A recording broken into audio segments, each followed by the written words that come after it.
Good evening and welcome back. For me, the bullying began in elementary school, when the other kids started calling me names and picking on me for being different.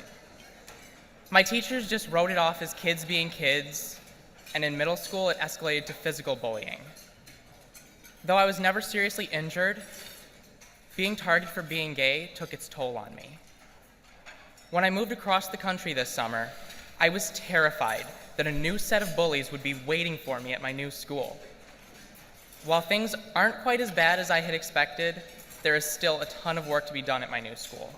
I still hear plenty of homophobic remarks, but I'll be using my experience as a GLSEN student ambassador to restart a now defunct gay-straight alliance.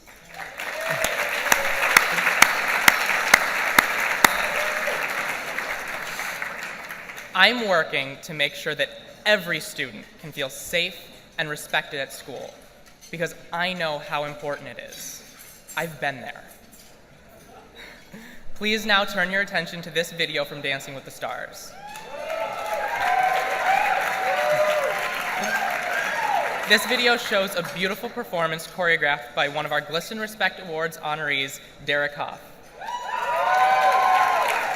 The dance tells the story of another person like me who was bullied, but who learned to believe in herself. It is my thrill and honor to have been asked to present tonight's Inspiration Award to my friend and colleague, Derek Hough.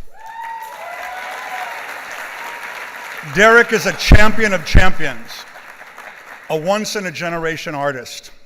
I've often said if you took Gene Kelly and Fred Astaire and mashed them together, you'd have Derek Hough. Derek is an Emmy Award-winning choreographer, West End and Broadway star, international ballroom champion, and 5-time winner on the hit ABC series Dancing with the Stars. Derek has used his success to inspire voice in those less fortunate. In his New York Times best-selling book, Taking the Lead, Derek chronicles his journey to overcome a childhood of torment and bullying. His bravery in speaking out against bullying through the penning of his personal experiences has positioned him as an invaluable advocate and ally for young people everywhere. It gives me great pleasure to present, on behalf of GLSEN and the Respect Awards, this year's Inspiration Award to the incomparable Derek Hough.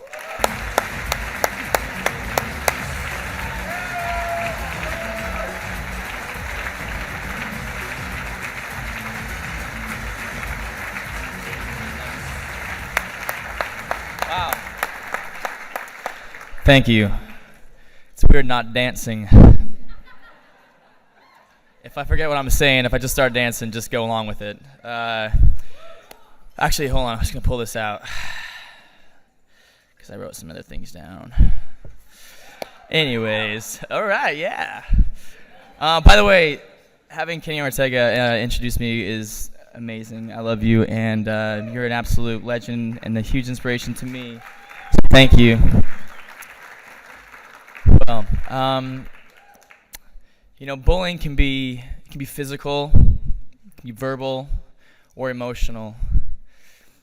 Words and threats are just as painful as fists, and especially with social media these days. For those of you who don't know, I was actually bullied when I was a kid, as a young boy. On one occasion, they would tie my ankles up with a very rough rope, hang me in a tree upside down, and spit on me and call me names, and even hold a gun to my head. Them coming from a family of hunters, I assumed the gun was real. I didn't tell anybody, didn't tell my parents, didn't tell teachers or my friends, my sisters. I kept it to myself. And dance became my GLSEN. It became my safe place, the place where I could grow and I could flourish and where I could find those answers. And I know now that the worst thing you can do is suffer in silence. The pain of those ropes around my ankles, that was temporary. Pain is temporary. But suffering is prolonged pain, and suffering can be a choice. Oftentimes we allow ourselves to suffer a lot more than we need to by keeping it to ourselves and carrying the burden alone. Well, let me tell you right now, you are not alone. Seeking help requires incredible strength and courage. The most powerful weapon you have against bullying is your voice. The more I learned throughout the years about human behavior, the more I've learned that the negativity that bullies project is just a reflection of who they are. And I know this because there's been times when I've been a bully, where I've looked at myself and I've regretted certain things I might have said or done, and being in an environment where you're a perfectionist and you're training somebody and you want to bring the best out of them, but sometimes that line can become blurred. And I always would recognize in myself, I thought, man, I wish I wouldn't have said that, or I wish I wouldn't have behaved like that. And I began to see a pattern that whenever I would behave in that manner was when I felt scared, I felt insecure, I felt uncertain, and I felt huge doubt in myself. And now I understand now that someone who is strong and loves themselves would only ever give love in return.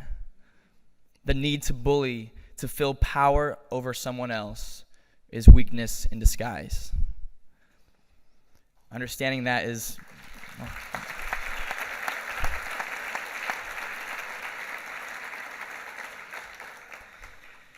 There are two ways to be the tallest building in the city.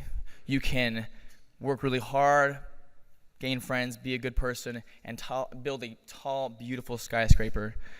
Or you can tear down all the buildings around you to make yourself feel big, even though you're not. And that's what bullies do.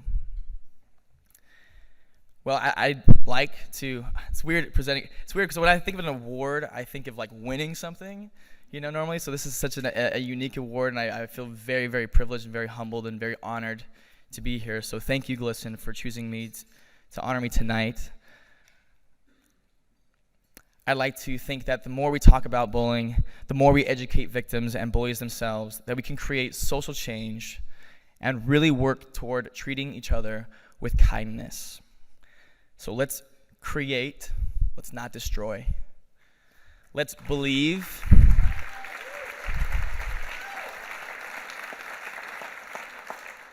Let's believe and not doubt. Let's lead, let's not follow. And let's be a force for good and be kind to each other. Thank you, guys.